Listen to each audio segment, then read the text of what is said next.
أعوذ بالله من الشيطان الرجيم. بسم الله الرحمن الرحيم. الرحمن علم القرآن خلق الإنسان علمه البيان.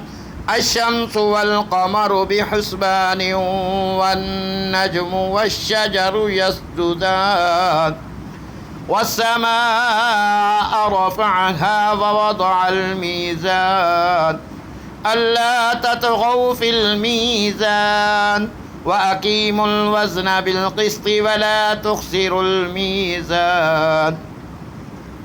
والأرض وضعها للأنام فيها فاكهة والنخل ذات الأكمام والحب ذو العصف والريحان.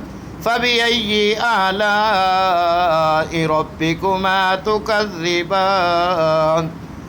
خلق الإنسان من صلصال كالفخار وخلق الجان من مارج من نار.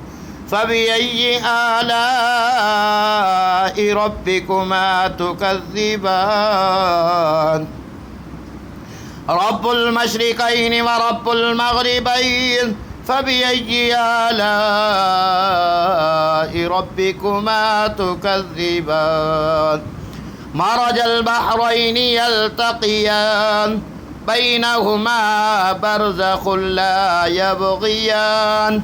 فبأي آلاء ربكما تكذبان؟ يخرج منهما اللؤلؤ والمرجان. فبأي آلاء ربكما تكذبان؟ وله الجوار المنشآت في البحر كالأعلام. فبأي آلاء ربكما تكذبان؟ كل من عليها فان ويبقى وجه ربك ذو الجلال والإكرام. فبأي آلاء ربكما تكذبان؟ يسأله من في السماوات والأرض كل يوم هو في شأن. فبأي آلاء ربكما تكذبان؟